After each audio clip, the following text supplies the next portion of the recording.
Okay, brilliant. Hello, everyone. Hope you are all doing well, and welcome back to the PPF Football Show. And yeah, today, as you can see by the title of the video, we're going to be talking about Croatia. So I'm presuming, well, I guess the main instance where Croatia kind of went into the spotlight in my mind certainly was at the 2018 World Cup, where they beat England, obviously, in their World Cup semi-final, and they beat a lot of other teams as well.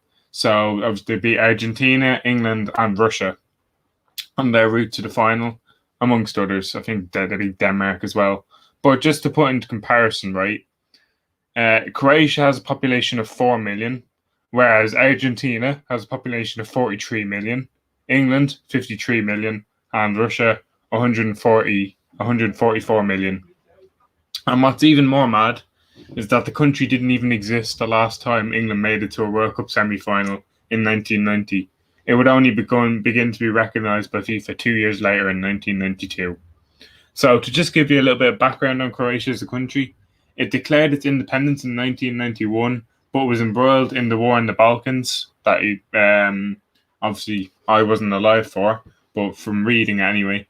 Essentially, Croatia was part of the former Yugoslavia, along with the likes of Serbia, Bosnia, and Macedonia. And they split. Then they split after a massive war that ensued, and essentially those countries that I've just named have become what they are, became what they were. And actually, a couple of players from this current Croatia squad were affected by the war. So, such as Mario Mandzukic, who grew up partly in Germany, where he began playing before returning to Croatia at the age of 10, and even Rakitic, who was born and grew up in Switzerland, whose family fled from the war in Croatia, and Vedran Korluka was born in Bosnia but fled to Croatia in 1992 after the war, or because of the war. And then obviously the most pertinent example would be Luka Modric, who had to flee from the war, and I think members of his family were involved in the war as well, but I might be wrong on that. But it's really, you have to I cannot stress like how good Croatia became after they became independent, because in 1998, for example, they got to the semi-finals of the World Cup with the likes of Davor Suker, Slaven Bilic, and Zvonimir Boban, and they were like the first golden generation of Croatian players, to say the least. But well, they weren't really. They're former Yugoslavia, but definitely one of the better Croatian players of all time, anyway. And I guess everyone really wants to know, like, well, why is Croatia so good? Well, first of all, it's a political thing, because obviously, if you're good at something, then you're going to promote it and invest in it heavily to promote yourself, to promote the country.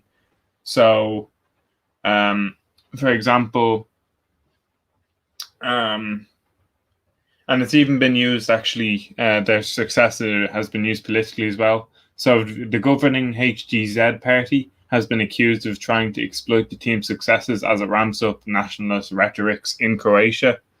And it's resulted in a host of problems with the football authorities.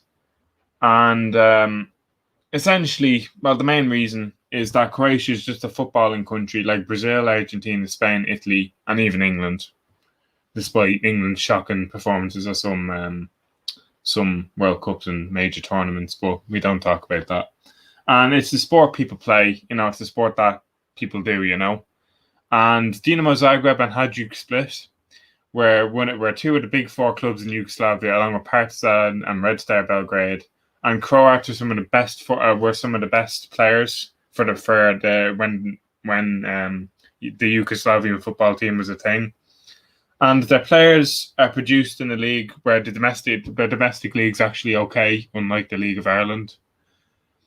And that helps. So the likes of Modric, Mandzukic, Kovacic came to Dinamo Zagreb, while Subasic, the keeper, who formerly in Monaco, Serna, came through at Split, following in the likes of Bilic, who came through at Hajduk Split as well. And they're obviously very good players. So the World Cup squad had 6 players in Italy, 4 in Spain, 3 in Germany, 2 in Croatia, and 1 each in England, France, Russia, Ukraine, and Turkey, among other places. And yeah, so there's obviously they're quite good, and there's obviously a lot of infrastructure in these clubs as well, and a lot of certainly during the war anyway. Not a lot of their facilities wouldn't have been damaged, which is obviously lucky for them. Unlike the likes of North Macedonia, for example. So they were able to just almost resume essentially after the war ended, and that helped as well because they also which I didn't forget, which I forgot to mention, they also qualified for Euro '96 just 4 years after they became recognised by FIFA. So they obviously had the talent there. So unlike the likes of North Macedonia, which is a smaller country. And yeah, that is essentially why Croatia are one of the better teams in the world. And yeah, hope you enjoyed the video.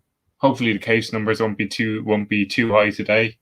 And if you did like the video, please give it a like, and please make sure to watch any other of the videos on the channel that have come out, not this week because everyone else is on holiday, but certainly there'll be new shows coming up next week because we're all back in lectures. So yeah, hopefully you enjoyed the show, and I guess I'll see you next week. Goodbye, everyone.